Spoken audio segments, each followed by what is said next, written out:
first up is Paula Wride, who is a member of the Youth Librarians group. She's also attended lots of our North East CILIP committee members representing the Youth Libraries group, and her talk will be around the Carnegie Awards and picture books in the pub. So I can see your slides, Paula. I just need to put them into slideshow. A bit of a delay on Teams as usual, so I can see you clicking. So yeah, your slides are perfect. Can I hear you? You might be able to hear me now. I can hear you now. Perfect. And I can see you. So it's the three sensory pleasures all in one. Slides and you and your voice. Perfect, Paula. Off you go. Thank you. Thanks, Louise. Right. So good afternoon, everybody.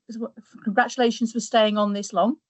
Hopefully you're still enjoying this entertainment. So I'm Paula Wride, and I'm a retired public librarian. Worked in Essex and South Tyneside, and latterly I looked after the book collections in the archive at Seven Stories, the National Centre for Children's Books in Newcastle. So I'm going to talk about the Carnegie Medals for writing and illustration for children, how and why you can and should be involved. Apologies to those of you who are already familiar with the Carnegies. Obviously our last speaker was, which is great news. But maybe I'll inspire or surprise even you with some ideas. And if you aren't working with children and young people currently, please be aware that this is for you too. So I've been personally involved with the Carnegie Medals for decades. I've been reading children's and young adult books, nominating books for the medals. I've led a shadowing groups for the illustration medal, which involves reading the shortlisted books alongside the official judges. And initially that was a staff training tool at Seven Stories, and it's evolved into a picture books in the pub, which is for a variety of different adults, more of which later on. So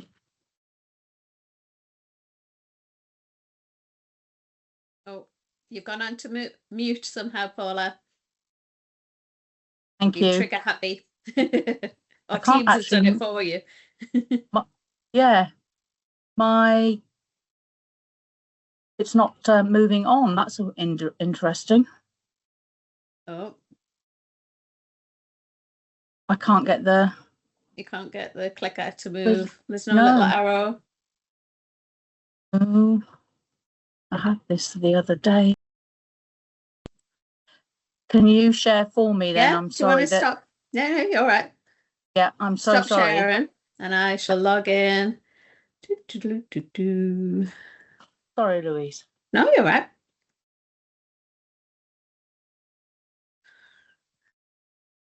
Technology. Share window. Share Paula. Doesn't mean to say I'll put it in slideshow mode though. Next, please. Marvelous. Okay, thank you very much. Sorry about that, folks. So for those of you who aren't already aware, the Carnegies are the UK's longest running children's book awards for writing and illustration. And their mission is to champion librarians to inspire and empower the next generation to create a better world through books and reading. So the awards process is coordinated by the Youth Libraries Group, which I'll further refer to as YLG. And this is one of CILIP's special interest groups. YLG is for all those working with or interested in children's and young people's books, reading development, the promotion of libraries, and reading for pleasure. Members come not only from public libraries and school libraries, but from schools' library services, colleges, universities, and early years settings. YLG promotes excellence in children's and young people's literature by organising, judging, and publicising the Carnegie Medals for writing and illustration. Next. Next, please. Oh. Thank you. So the Carnegies are unique in that they are judged and awarded by librarians. The Carnegie Medal for Writing is awarded to an outstanding book written in English for children and young people. So this medal was first awarded in 1936 to Arthur Ransome for Pigeon Post, his sixth book in his Swallows and Amazon series. And here are just a selection of the medal winners up to the 1980s. You'll no doubt recognise many of these titles, which have become classics and part of an established canon of outstanding books. Notably, Robert Westall is a Northeast author, won the Carnegie Medal for writing twice, in 1975 with Machine Gunners and 1981 with The Scarecrows. Next. So here's a further selection of winners, bringing things up to date. There's more authors and titles you'll probably know, including Philip Pullman, Terry Pratchett, Neil Gaiman, David Almond, another Northeast author, one of many children's laureates who've won, Joseph Coelho with The Boy Lost in the Maze, and then last year's winner, Glasgow Boys by Margaret MacDonald. Next. So the Carnegie Medal for Illustration is awarded to an outstanding book in terms of illustration for children and young people. Originally, this was known as the Kate Greenaway Medal, and it was first awarded in 1956 to Edward Zoni's Tim All Alone. So here's a selection again of the illustration medal winners over the years, which you'll probably recognise, regardless of whether you work in children's or schools' library settings. Next. Coming more up to date, further selection, more familiar names, including Janet and Alan Alberg, Lauren Child, Chris Riddell, who's managed to win 3 times, Jackie Morris's amazing Lost Words, and last year's illustration medal winner, Olivia Lemonette-Gill, for her illustrations for Clever Crow, written by Chris Butterworth. Next. Now, how can you get involved? So did you know that if you're a member of CILIP, you can nominate a book for each of the medals? You can shadow the medals, reading the shortlisted books for one or both medals alongside the librarian judges, or even become a judge and represent your region. So to explain these 3 processes in more detail, next. So each year in September, librarians like you and me nominate books for the next year's medals. So the process for next year's medals is that to be eligible, books must be published between the 1st of September last year and the 31st of August this year. All categories of children's books, fiction, poetry, non-fiction, and graphic novels, in print or in ebook format, are eligible.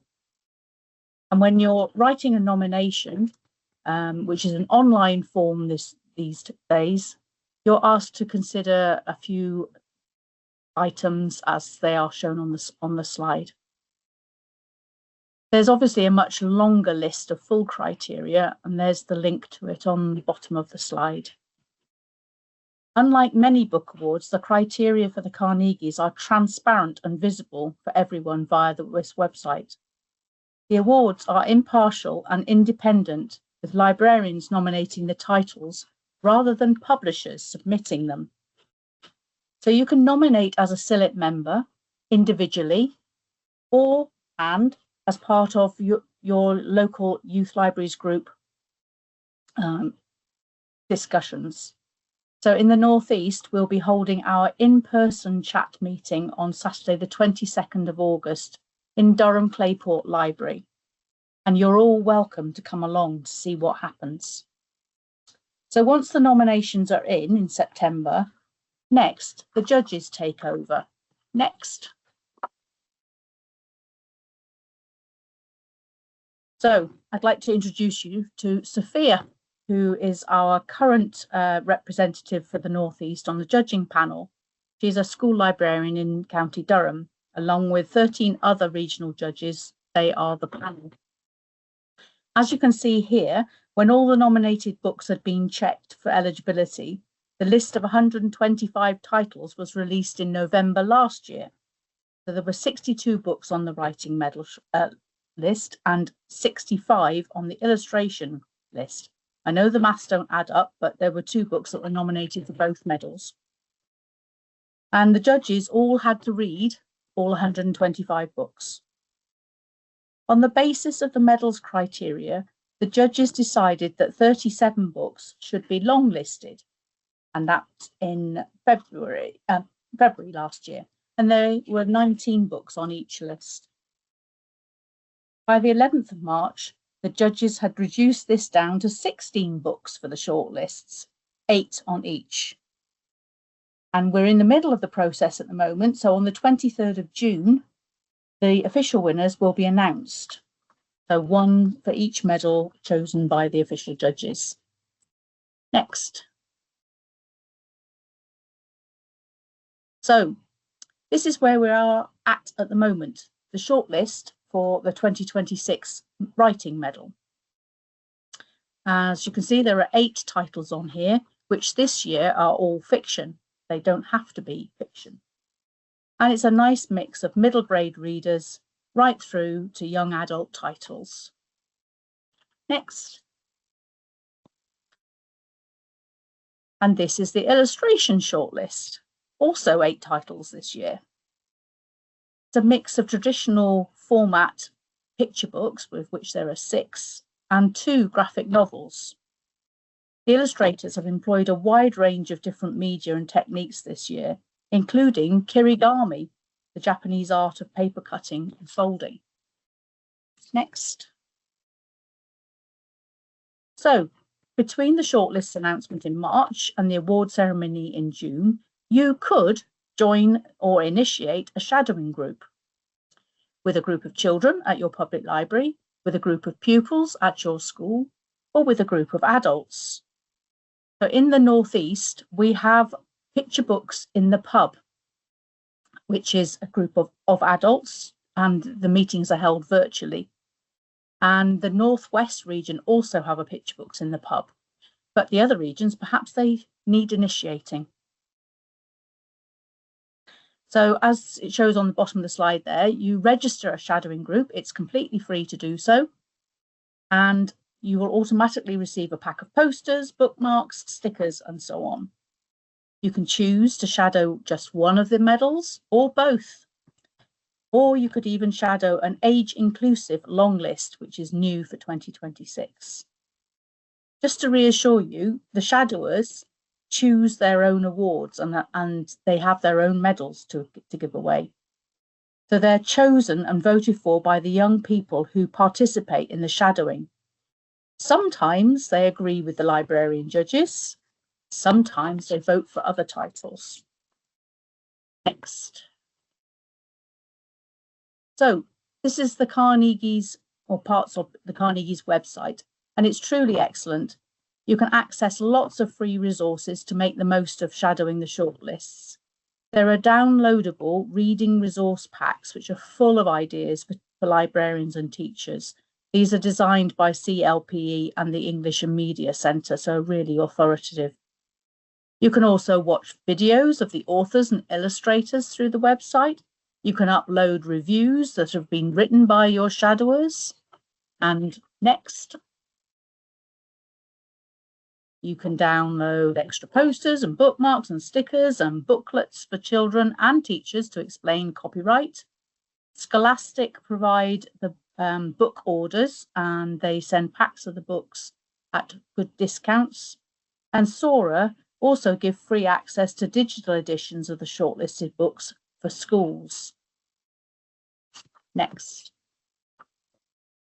So why should you get involved? This is just some of the feedback from schools who've shadowed. Just leave you for a couple of seconds to read those for yourselves. Little hearts popping up, great. Okay, next.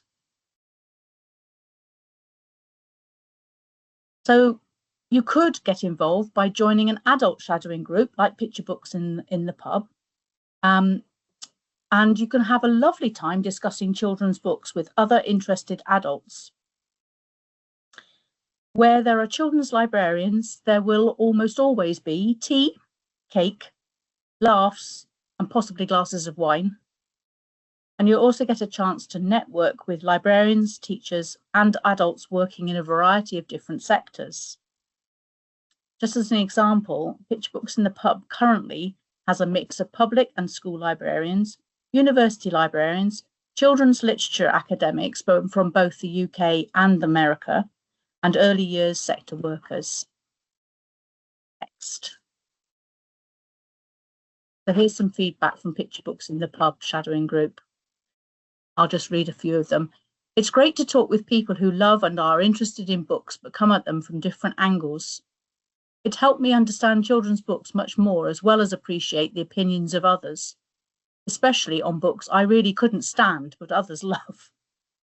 By continuing Shadow, as I really enjoy it, it keeps my hand into a world that I still find really intriguing and inspirational as a link to a medium that deserves attention.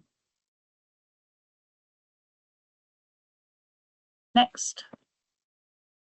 So perhaps most relevant today, and in case you need another reason to join in with the Carnegie Medals process, it's great for your CPD.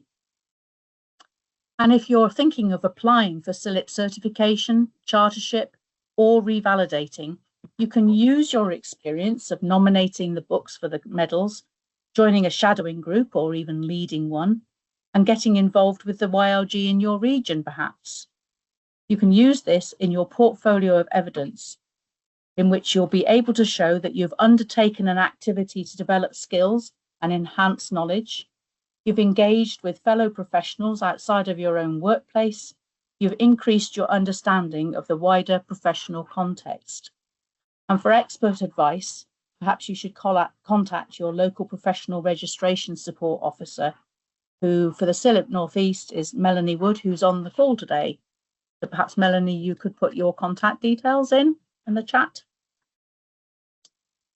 Next. And for the fully immersive Carnegie experience, perhaps you'd like to consider being a judge. It's a 2-year slot that everybody does. On my slide, you'll see red bubbles and green bubbles. The green bubbles these are genuine responses from current and recent judges. Green are the positives, and red are the challenges, I'd like to say. So, for example, you do get a lot of free books, not just the nominated titles, but you will have to read books you don't like or think are terrible. It's a huge sense of achievement. I've read 242 books in 2 years. Doing this with a job is hard. Was it stressful and completely overwhelming? Yes. Would I do it again? Probably.